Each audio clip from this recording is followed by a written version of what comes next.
Hello everyone, welcome to RS my Telugu channel. ఇవాళ video వచ్చేసి earrings making classes అనేవి classes వైజ్గా వీడియోస్ వస్తూ ఉంటాయి. సో కాబట్టి వీడియోస్ని స్కిప్ చేయకుండా చూడండి.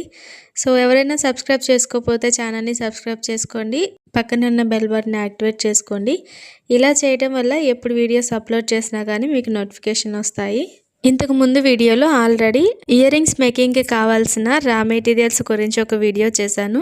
ఆ వీడియోను కూడా ఒకసారి చెక్ చేయండి. ఆ వీడియో చెక్ చేసిన తర్వాత ఈ వీడియో చూడండి. ఎందుకంటే ముందుగా రా మెటీరియల్స్ ఏమేమి కావాలో అని ఒక ఐడియా ఉంటేనే కదా మనం ఈజీగా ఇయర్ రింగ్స్ మేకింగ్ అనేవి చేసుకోగలుగుతాము. క్లాస్ 2 వచ్చేసి easy ear ring making process ఉండే ఇయర్ రింగ్స్ అనేవి చూపిస్తాను. ఎందుకంటే ఒకేసారి మనం కష్టంగా ఉండే ఇయర్ రింగ్స్ మేకింగ్ వీడియోస్ చూపించామంటే నేర్చుకోవడానికి కొంచెం కష్టంగా ఉంటుంది. సో కాబట్టి ఇక్కడైతే నేను OHP షీట్ తీసుకున్నాను. OHP షీట్ మీద B7000 గ్లూ అప్లై చేసి హార్ట్ షేప్ గ్లాసీ రెడ్ కుందన్స్ని ఈ విధంగా స్టిక్ చేసుకోవాలి. 4 కుందన్స్ యూస్ చేసి రౌండ్ షేప్ వచ్చేలాగా ఫస్ట్ చూస్తున్నారు కదా, 2 ప్యాచెస్ని ఇలాగా రెడీ చేసుకోవాలి.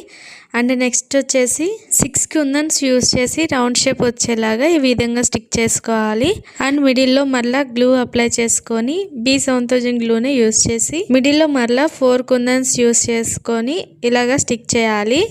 అండ్ వీటికి మిడిల్లో వచ్చేసి 3 mm round shape gold glassy కుందన్ని స్టిక్ చేసుకోవాలి అన్ని ఫ్లవర్స్కి మిడిల్లో. ఇప్పుడు వీటిని ఎక్స్ట్రా OHP షీట్ ఏం లేకుండా నీట్గా ఎడ్జెస్ అన్ని కట్ చేసుకోవాలి. ఇప్పుడు ఈ 4 ఫ్లవర్స్కి బ్యాక్ సైడ్న ఐపిన్ని స్టిక్ చేసుకోవాలి. సో కరెక్ట్ సైజ్ చూసుకొని దాన్ని బట్టి కట్ చేసుకోవాలి ఐపిన్ని కట్టర్తో. సో ఇలాగా కట్ చేసుకొని ఈ మిగతా ఈ ఐపిన్ని మనం ఎంత సైజులో కావాలో అంత సైజులో కట్ చేసుకున్నాం కదా. సో ఈ మిగిలిన దాన్ని కూడా ఐపిన్గా ఎలా చేసుకోవాలో చూసేద్దాము.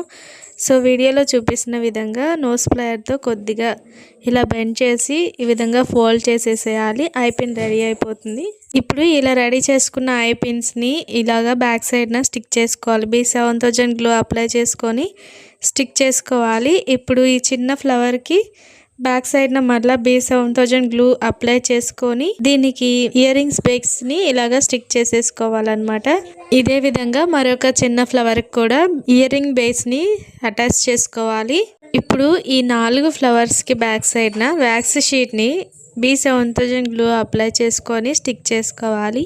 సో ఇలా వ్యాక్స్ షీట్ స్టిక్ చేయడం వల్ల బ్యాక్ సైడ్ కూడా నీట్గా ఉంటాయి ఫినిషింగ్ అనేది. సో అండ్ మనము స్టిక్ చేసుకున్న ఐపిన్స్ అలాగే ఇయర్ రింగ్ బేస్ అనేది కూడా సెక్యూర్డ్గా ఉంటాయి. సో ఇప్పుడు వచ్చేసి ఎక్స్ట్రా ఉన్న వ్యాక్స్ షీట్ని కట్ చేసుకొని నీట్గా ఇప్పుడు చిన్న ఫ్లవర్కి ఉన్న ఐపిన్ని అలాగే పెద్ద ఫ్లవర్కి ఉన్న ఐపిన్ని కలిపి ఇలాగ హ్యాంగ్ చేసుకోవాలి. నోస్ ప్లయర్తో సెక్యూర్ చేసేసుకోవాలి. సో 2 ఇయర్ రింగ్స్ని ఇలాగే చేసుకోవాలి. అంతేనండి, చాలా ఈజీగా ఇయర్ రింగ్స్ అనేవి రెడీ అయిపోయాయి. అండ్ బ్యాంగిల్స్ చేసినంత ఈజీ అయితే కాదండి ఇయర్ రింగ్స్ చేయడం. ఇయర్ రింగ్స్ చేయడానికి కొంచెం టైం అనేది పడుతుంది. సో అలాగే ఎఫెక్ట్స్ కూడా అలాగే పెట్టాల్సి వస్తుంది. ఈ వీడియో మీకు నచ్చినట్లయితే లైక్ చేయండి, షేర్ చేయండి, ఛానల్ని సబ్స్క్రైబ్ చేసుకోండి. Thanks for watching this video. Thank you.